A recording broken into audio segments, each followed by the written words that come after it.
thank you, the government and people of Ghana, for the warm akwaba that has been extended to me and my delegation here in Accra. This visit reconfirms and reinforces the long-standing bilateral relations between the two Gs, Ghana and Grenada. We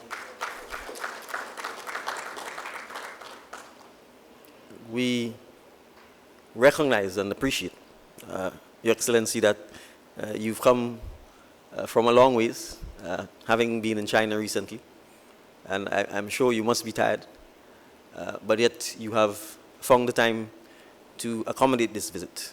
And this singular act signals the importance that you and your government and the people of Ghana assign to the deep bilateral relations between Grenada and Ghana. And so I again extend my profound appreciation for hosting us. Your Excellency, ladies and gentlemen, Grenada and by extension, the Caribbean, has been declared as the sixth region by the African Union of Africa.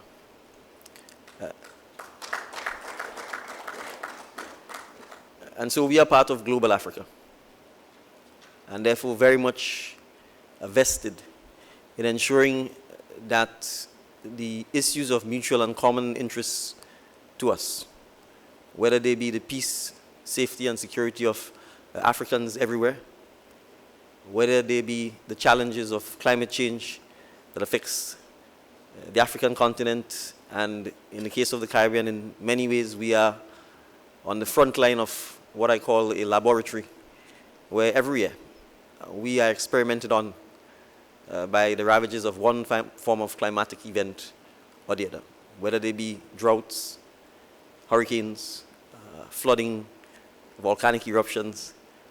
We almost see it annually every year in the Caribbean. And despite these challenges, the resilience of the Caribbean people comes from having survived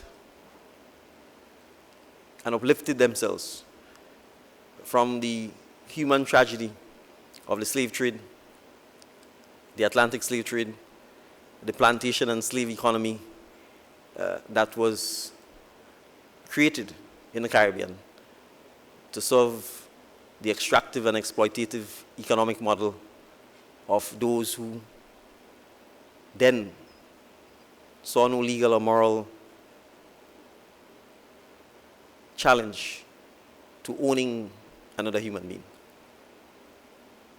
And so it is because of the resistance of our ancestors, it is because of their resilience and their commitment to ensuring that the descendants, persons like myself, would have the ability to live freely, live peacefully, without the fear of someone ever thinking they could own me or my children or my grandchildren, is why we in the Caribbean are deeply committed to the issue of reparation. It is not just about economic justice. It is not just about reversing the significant negative legacy of colonization and neo-colonization, and in some cases the imperialism that still continues. But it is first and foremost about our human dignity. So, Your Excellency, I can assure you that Grenada and all of CARICOM stand ready to support this resolution. We stand ready to continue the conversation and the fight for the acknowledgement that slavery, the transatlantic slave trade, is in fact perhaps the worst human crime that has been committed against humanity, and that we should recommit to ensure that it never happens again. And we can't do so if people are not prepared to accept that it is wrong. We can't do so if people are not prepared to accept that it is legally not acceptable, and that there should be universal commitment to ensuring that it never happens again. And so we gladly associate, adopt, and will, with Ghana, the proposed resolution, and we look forward to it passing unanimously and successfully at the United Nations. But as we remember the tragedy of our past, we use it as inspiration to build a new and deliberate bridge that promises prosperity, unity, and economic empowerment for future generations of Africans, both in Africa and in the Caribbean. And we can only do so by being deliberate, by being intentional, and by tackling the difficult but not impossible. And so yes, the challenge of moving from Accra to St. George's or Accra to Bridgetown is a challenge that we must confront, and which I believe we will confront and be able to do so successfully in a not too distant future.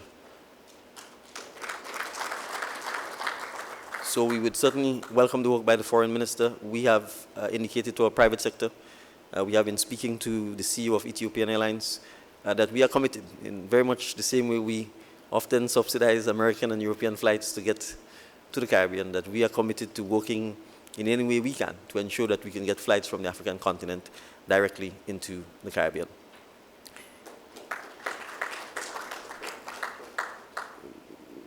Our music, our food, our culture, and the vibrancy of our people speaks for itself. And if you're in Grenada, you will feel just as home as if you're in Accra.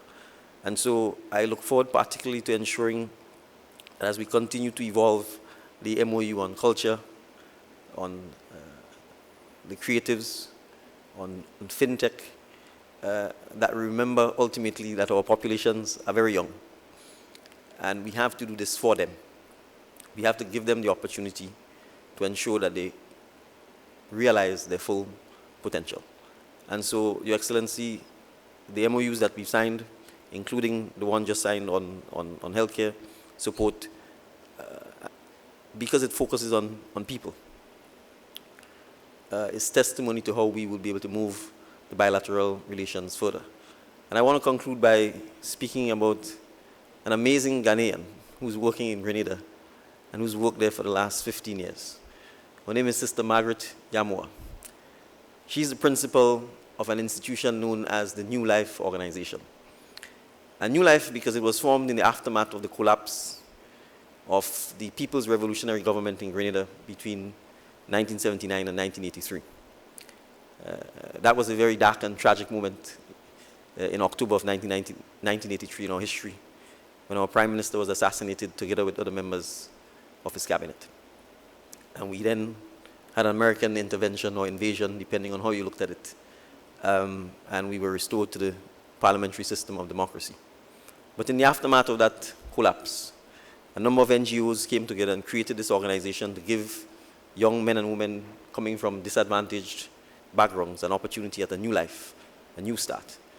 And this institution has grown into becoming the single most important institution for teaching technical and vocational education in Grenada. And the last 15 years, it has been led by Sister Margaret, an amazing Ghanaian who, when she enters the room, no matter how down you are, no matter how dispirited you are, she's able to lift you up with a passion and a commitment to service and to serving the young women and men of Grenada who come from disadvantaged backgrounds.